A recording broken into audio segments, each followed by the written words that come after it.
Welcome, everybody, to House General and Housing. Good morning. It is Thursday, March 20th, 2025. And spring seems to be possibly on the way. We're going to have a number of introductions today. And so, Just reload your page. again. Oh.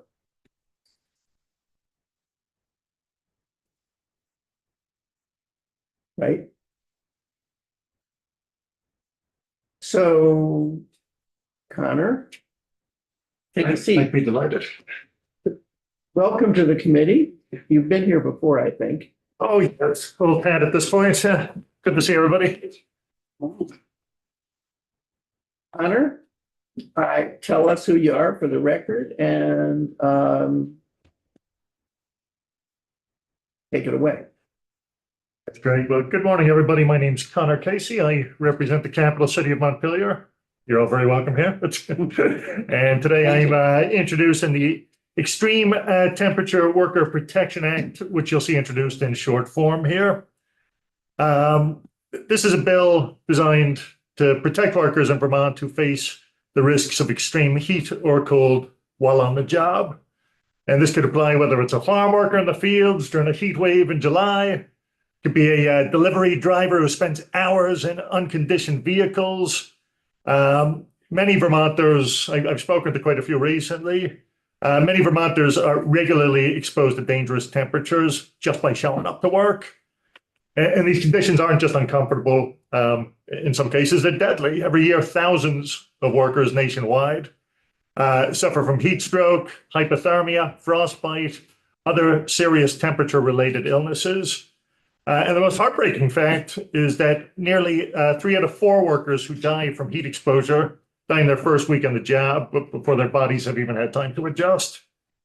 So, like, the reality is the times we're living in, we see climate change is affecting extreme heat, and Vermont isn't immune. Extreme heat and cold. I know, right? Being in Montpelier, we've been ravaged by the floods in recent years. 100-year floods seem like they're every other year now, and I don't get the sense that's going away. And we are seeing more extreme temperatures, and yet Vermont has no law on the books to set a specific standard requiring employers to protect workers from heat or cold stress. So this bill would fix that. It would set clear expectations that employers assess temperature risks on job sites, provide drinking water and shade or warmth, allow for paid cool down or warm up breaks, and ensure that supervisors are trained to spot the signs of heat and cold stress before it turns deadly. It covers both indoor and outdoor work sites, or I hope it would be when it's drafted, and would apply broadly to employees, including farm workers, day laborers, and independent contractors, many who are left out of basic protections. I was a former union guy. We would have some of this negotiated in contracts, but not every worker has the protections of a contract. So we'd certainly want it to apply to everybody. But at the core, it's a bill about dignity, safety, and our shared responsibility to protect people who are doing essential work, often the hardest jobs, in the toughest conditions. A lot of these like blue collar jobs. I was talking to, a delivery driver who just didn't have like heat in his car. It's excruciating. We shouldn't expect to have people do this. So I look forward to working with the committee. Happy to answer any questions. I can preempt a few of them. Is it duplicating OSHA regulations? And right now, OSHA doesn't have specific heat or cold standards there. It's what they do is they have a clause that's reactive. So only after the worker is harmed or dies does OSHA really play a role in here. Connor, let me just ask you quickly. What we have in front of us for 348 is a short form bill. It is. Which says simply requiring employers to create a plan. Yeah. In your description, you had a whole bunch of other things. Is there a there is model legislation, other states that have passed this or ones like it. I can certainly give you some of those drafts there. If we hear it, that's what we would do. Okay, so. And I'm speaking in general terms here. I imagine you would suffer quite a bit in the committee process to determine what those triggers are for temperature. Is it 82 degrees? Is it 60 on the low end, you know? But you'll have a wealth of evidence from other states. I think 4 or 5 have passed similar measures at this point. And I would just say, you know, in Vermont, we are subject to more extreme cold than most of the rest of the US. Do committee members have questions of Representative Casey? I can imagine, I think it's interesting. This would apply, would it apply in your mind to independent contractors? Yes. Yeah. So there's a lot of people working out of pickup trucks doing construction in the winter,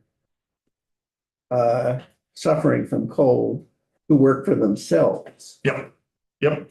So we'll have to think about that, because working for themselves, you know, do we make them put together a plan? I mean, this is an interesting case. Well, thank you. Okay. Appreciate it. So Yep, and it's my pleasure to provide any more information on this, but I really appreciate the committee hearing it and hope we can protect some workers here. Thanks so much. okay, so Sophie, you want to come up? This is, there is a walkthrough. There's not a lot to walk through, but anything you can tell us to just flesh this out a little, would be appreciated.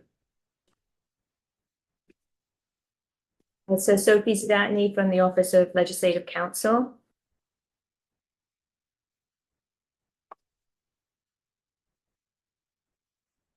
Yeah, as you noted, this is a short form bill, and the bill proposes to create an Extreme Temperature Worker Protection Act.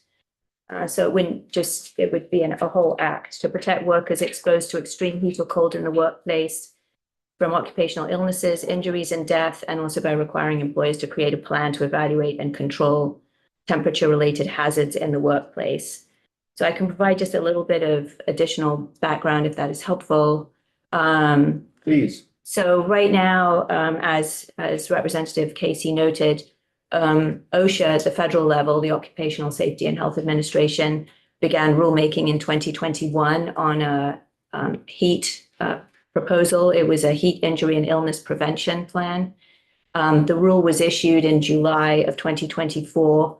The comment period ended January 14th of 2025, and public hearing is scheduled for June 16th, 2025 on the federal OSHA proposal. It's currently not clear what the current administration will do with that. It hasn't, as far as I know, it hasn't been revoked. It's still scheduled for a public hearing in June. So we're kind of waiting to see. We do have the text of that. I do have the text. Now, it is a heat injury and illness prevention plan, so it does not cover cold.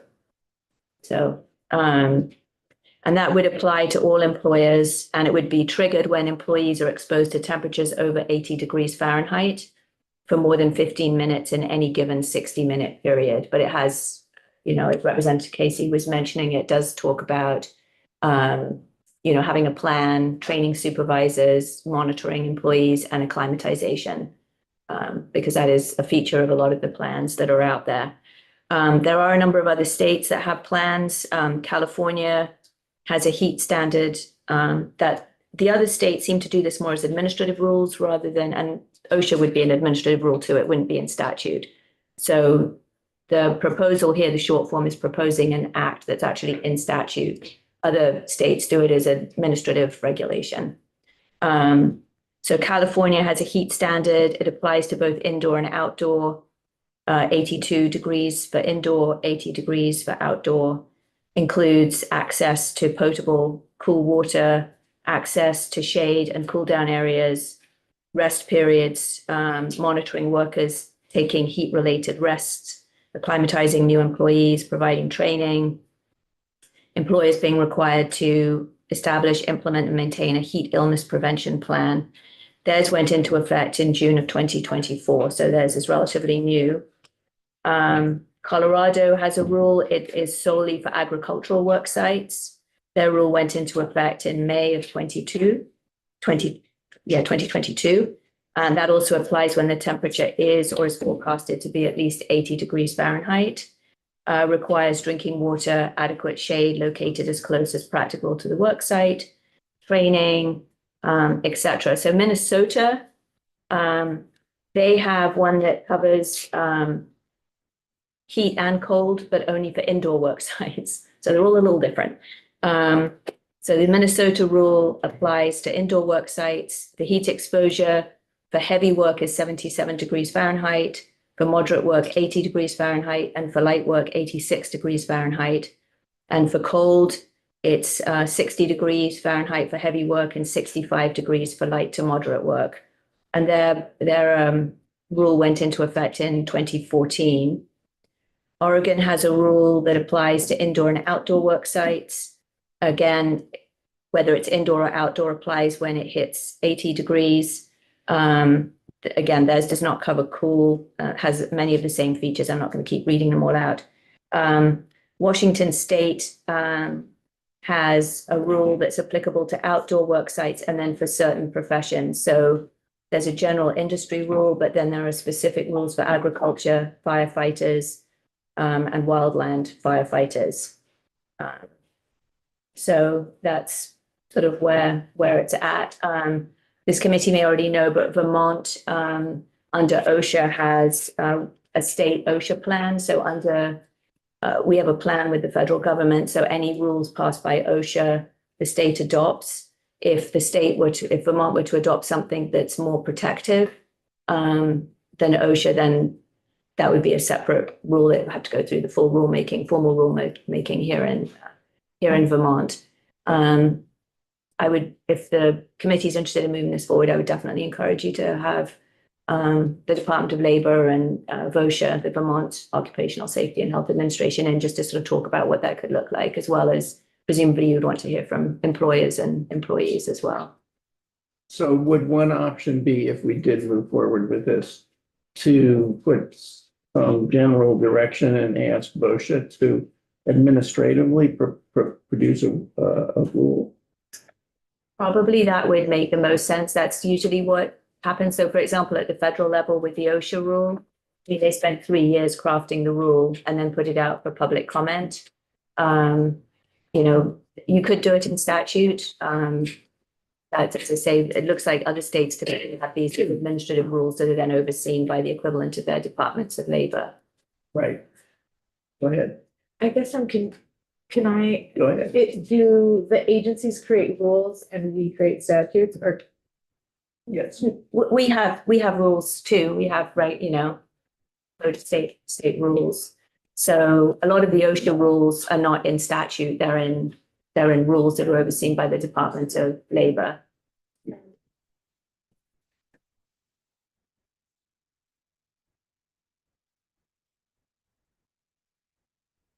Yeah, it's my understanding, right, that regulations are promulgated by an agency. We pass laws.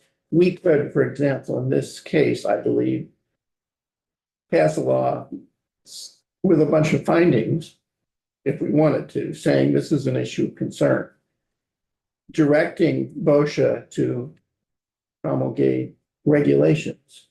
We could do that. I mean, it might be better to do it once we know what the federal situation is, which we won't until, although we can have an idea what the administration might do to the federal effort. But the federal effort does not cover cold.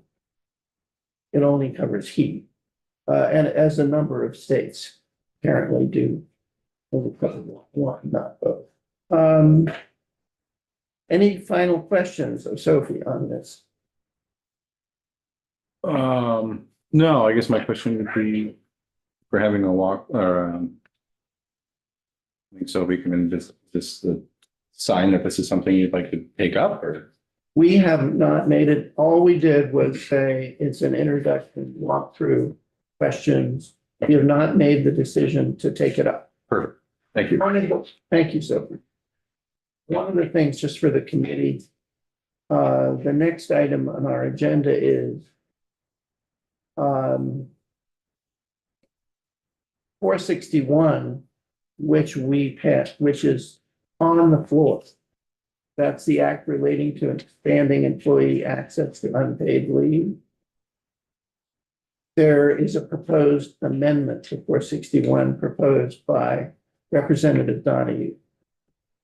That amendment was discussed very briefly on the floor amongst the bill's reporter, Ashley, and myself and Ann. And Ashley will be, Ann is available at 10 o'clock. We have to do a straw poll on this amendment. And we've scheduled it for 9:50. It turns out Ann is available at 10 to come and explain her amendment. And then what we do is, what we're waiting to make sure is that Ashley who's the reporter of the bill and also has worked in HR, has made it her obligation to get to know all of the issues around this bill. I don't want to hear this until Ashley is here. And she won't be available, so I'm gonna try to schedule it for after the judicial detention. Great, thank you. So at some point, and for the new members of the committee, the process is when an amendment is introduced, an amendment to a bill that's ours and that we have, it's been put on the notice calendar, you know, in other words, it's out of our possession. You always think of it as if the bill was just a piece of paper rather than electronic. So the piece of paper is walked over to the clerk's office. When the clerk has it, then the clerk has possession of the bill, okay? Right now, the clerk has possession of the bill, and it is scheduled on the notice calendar to be discussed and voted on. When an amendment is introduced, at some point, you know, the proponent of the amendment, whether it's introduced on the floor that day or earlier, and Ann introduced it earlier, and there's a printed copy of it. When it's introduced, the proponent of the amendment gets to explain it. At that point, the committee is asked on the floor. Ashley is the reporter of the bill. She'll be asked, has the committee reviewed the amendment? And she has to say yes. And we found it favorable or unfavorable by a straw poll of X.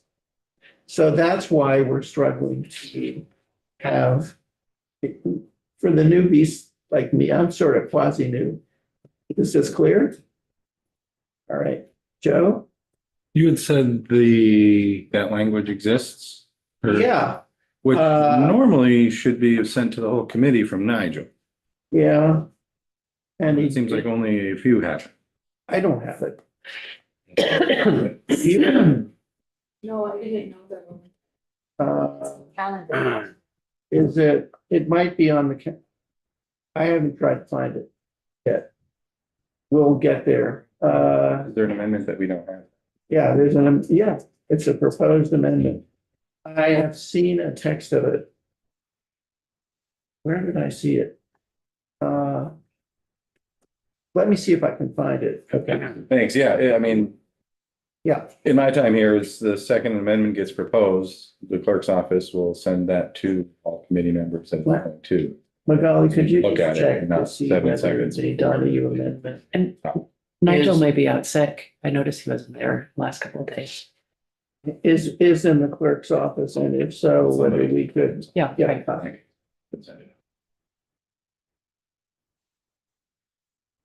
I can tell you, right now, the law says that if someone takes a leave, let's say they're pregnant, take a leave, they have to be able to be rehired to the same job or a similar job. And there are exceptions to that rule that are stated in the statute.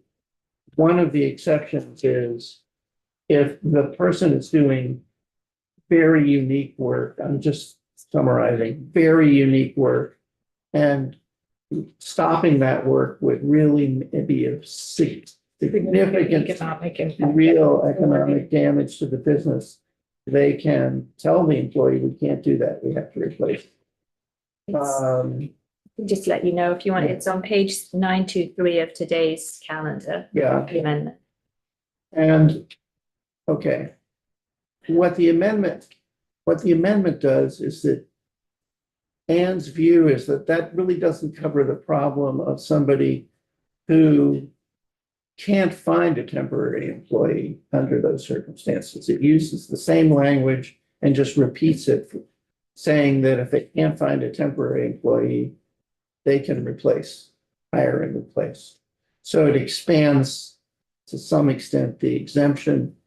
And I am under the impression, although I really can't speak for her, that Ashley is dubious about the amendment. And we'll hear it. I mean, that seems to just. Well, negate- let's get the language in front of us all. And so it's on today's calendar. Yeah, page 923. See?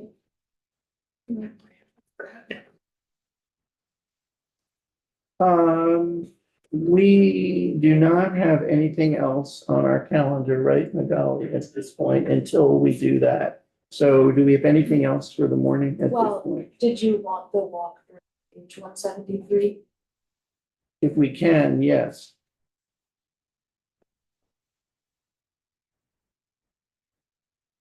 One 173 It's is the right to strike. That, which had previously been introduced at 923. right, and then it left the agenda. And well, it left, the introduction left, but the walkthrough.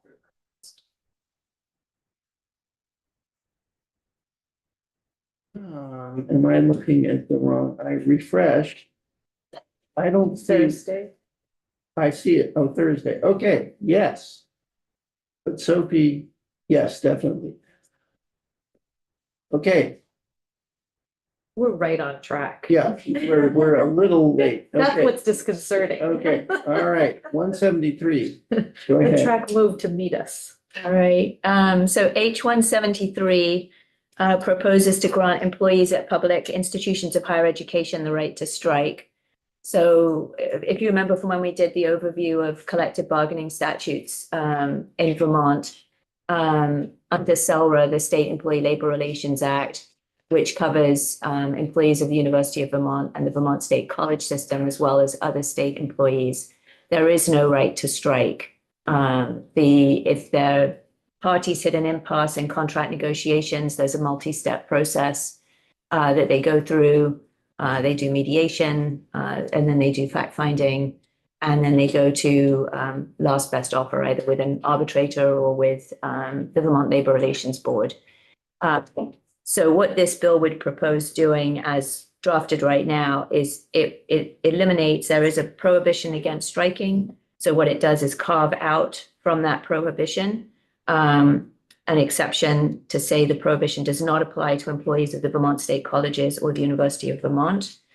And then there's a separate section in the State Employee Labor Relations Act that talks about unfair labor practices. Right now, it's an unfair labor practice to engage in or induce or encourage individuals employed by any person to engage in a strike or refuse in the course of their employment. Essentially, they're prohibited. It's an unfair labor practice to encourage people or to participate in a strike. So again, on page 2 of H 173, it carves out an exception from that unfair labor practice to say that it shall not be an unfair labor practice for an employee organization or its agents to encourage any individual employed by the Vermont State Colleges or the University of Vermont to engage in a strike. So that is essentially what the act does right now. Under the proposed bill, when in this process that you described, impasse, mediation, fact-finding, arbitration, when in this process would the right to strike accrue? So it doesn't specify that. It just simply provides that a right to strike exists. I would say, again, just harking back to the presentation that we did before, there is a right to strike under the Municipal Employees Relations Act, as well as under the Teacher and Administrators Labor Relations Act.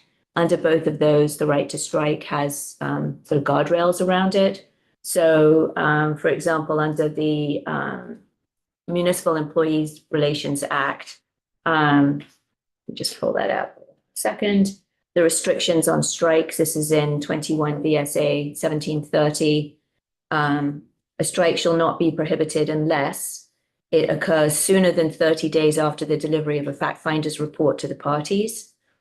If it occurs after both parties have voluntarily submitted a dispute to final and binding arbitration, or after a decision or award has been issued by the arbitrator, or if it will endanger the health, safety, or welfare of the public. So essentially, This again, is confusing to me. okay, Can you? Okay. yes, Not allowed to strike. right. So there are, When can you, yeah. so, so essentially, you can strike under the Municipal Labor Relations Act after more than 30 days after the delivery of a fact finder's report. So in other words, once the fact finder, so again, you try and work it out, you hit an impasse, you have a fact finder, the parties explain to the fact finder their relative positions, the fact finder issues a report. The report isn't binding, it's a recommendation. The parties then have 30 days to sort of work together to try to see what they want to do with the fact finder's report. Are they going to agree with the fact finder? Can they negotiate some give and take over what the fact finder recommends? So they can't strike until 30 days after the fact finder has delivered a report. But they don't have to go, there's no requirement to go to arbitration. There isn't a requirement the parties can voluntarily agree to go to arbitration. If they agree to go to arbitration, they agree that that will be binding on them and they cannot strike if they've agreed to voluntarily engage in arbitration. And then the third one is they cannot strike if it will endanger the health, safety, or welfare of the public. And so if a municipal employees do engage in a strike that the employer believes endangers the health, safety, or welfare of the public, the municipal employer can then petition for an injunction or other relief from the court.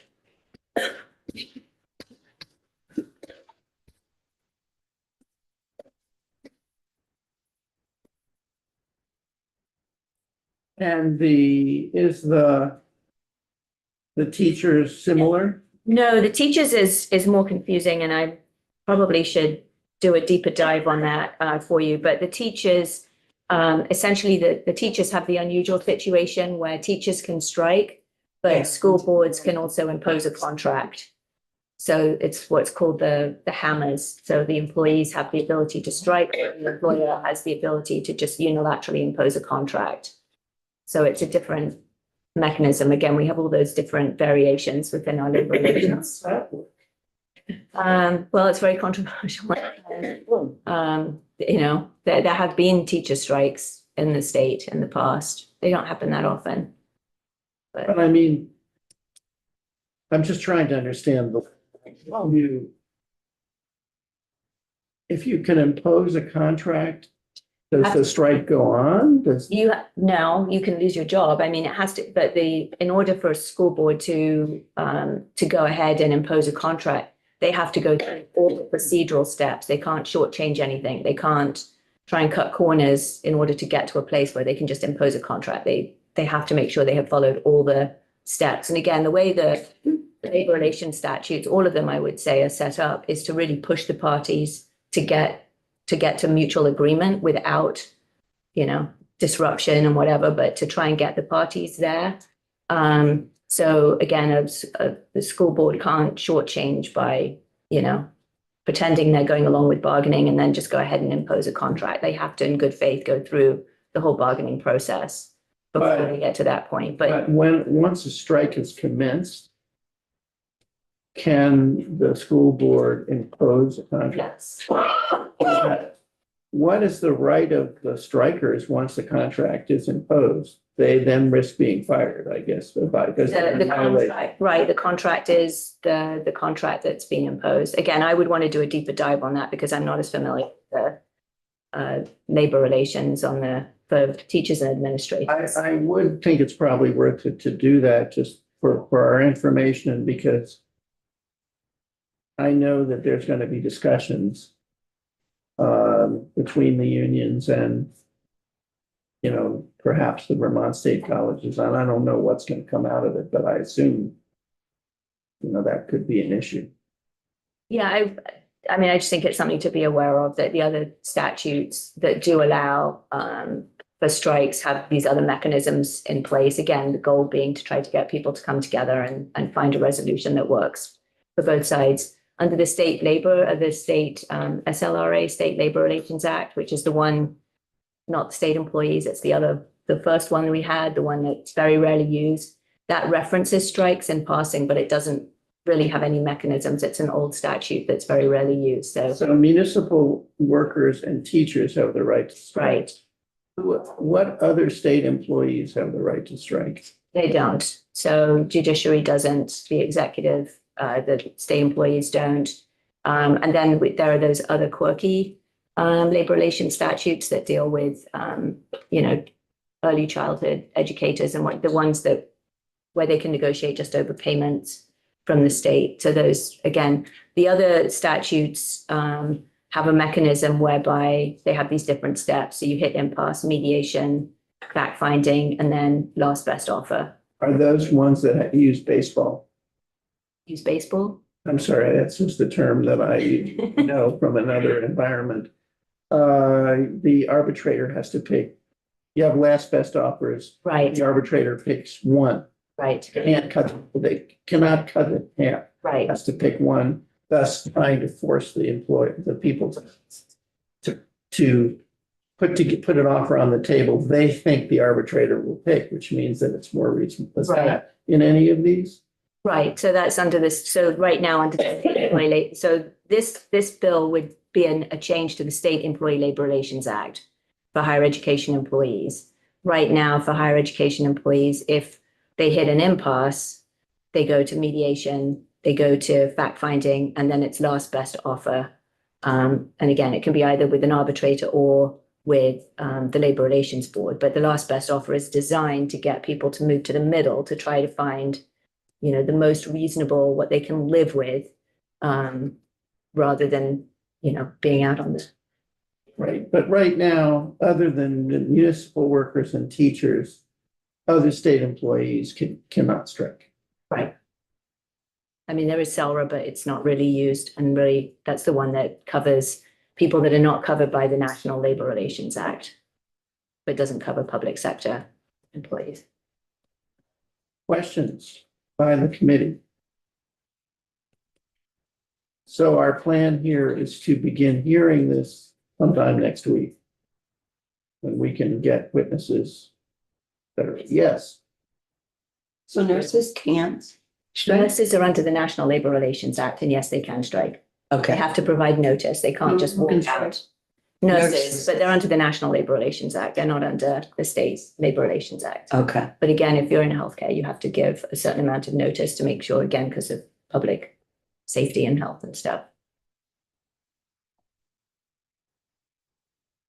Questions?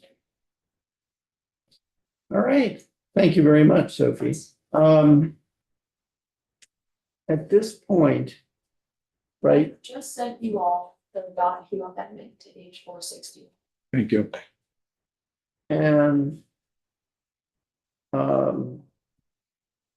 So assuming that the judicial retention hearing goes until about 11:30 or 11:45, we'll reconvene then to hear the Donahue amendment and take a shot. okay, so we're good. Everybody clear on that? I likely won't be here for that because I will be on the Senate side. We'll be on our own. Well, just if anyone had any questions now, I could address them now.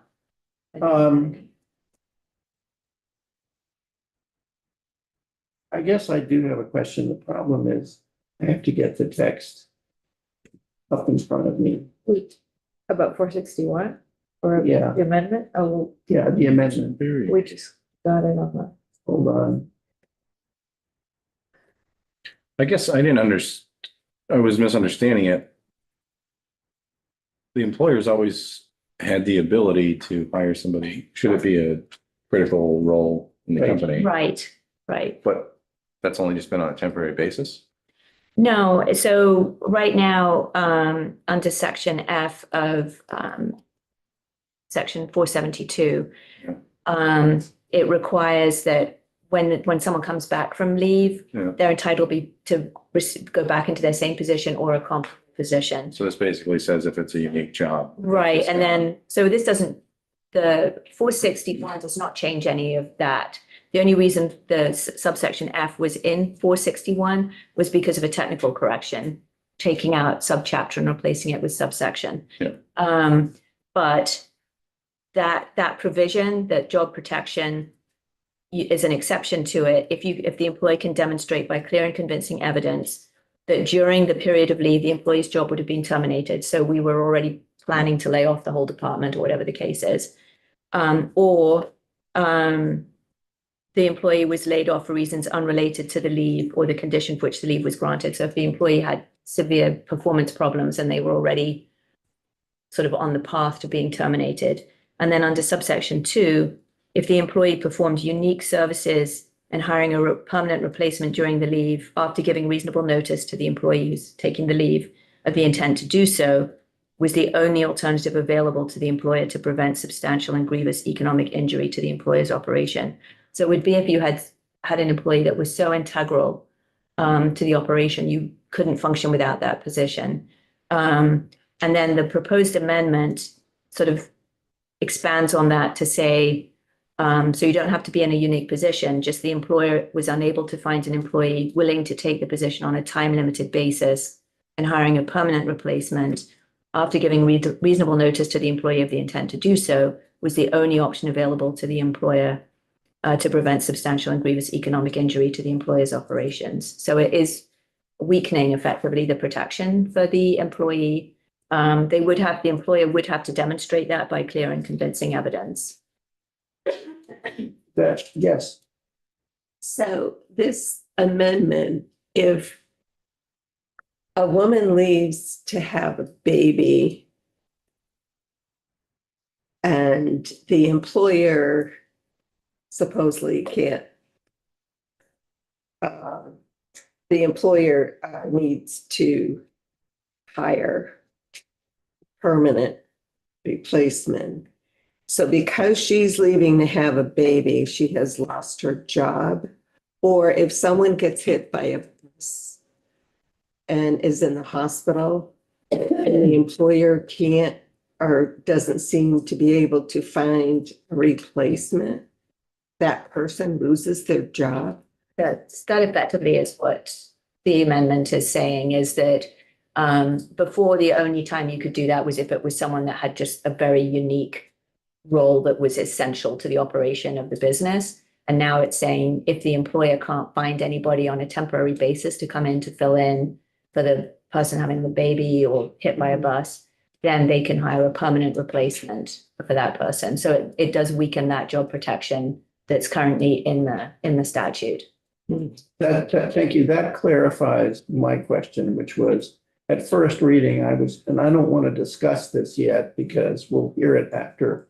I want Ashley to be here to hear this, but as I understand, at first I thought this is just completely duplicative of that the amendment adds this paragraph 3, it's just completely duplicative of paragraph 2.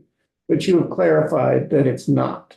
That the difference is that paragraph 2 essentially creates 2 requirements. One is the employee has to be, before you can step around this obligation to let the employee come back. Before you can do that, you'd have to find, 1, they're performing a completely unique service. And 2, that without that the absence of that service would create substantial and grievous economic injury. Under paragraph 3, the first obligation isn't there. Right. They don't have to have a unique or special. It would just Simply that they'd have to find that they couldn't hire a temporary employee and it would cause grievous injury. Right? Okay. I have a question. Yeah, It's any very question of her legalistic. while she's Yeah, here? this Yeah. isn't about, policy preference Right. or anything. This is just, does paragraph 3 fit into the federal leave? language? I don't think so, because I think really the Parental Family Leave Act that we have is consistent with the FMLA also is protecting your job. I'd have to look and see if there are other exceptions to the FMLA. I know that FMLA is only 50 employees and above. yeah, right. Our Vermont statute is more protective, but I don't know that, I don't know that that new paragraph 3 is consistent with the Family Medical Leave Act. I mean, Family Medical Leave Act also provides job protection. I Right, mean, that's sort of it's unpaid leave. right. So the benefit you get is that you can come back to the job and that if you have health benefits that continue, that's really what it's doing. You're not paying somebody when they're out unless they've got accrued leave and choose to use their paid leave. But yeah, so I'm not aware of it. I would have to double check. Is it possible that the federal law would, as I understand it, we can be stricter than the federal law, but we can't contradict the Right. federal law. Right, you So can't. there is an issue of whether this amendment contradicts Yeah. federal law. That's Is there a way to communicate to us whether that is the case? I will see if I can find time. Okay, all right, well, then I think we should I'm let you supposed to be go. in Senate in 15 minutes. Well, then you have all 15 minutes. Thank you very much. Yes. All right, so at this point, I think we're going to let me go back to the calendar.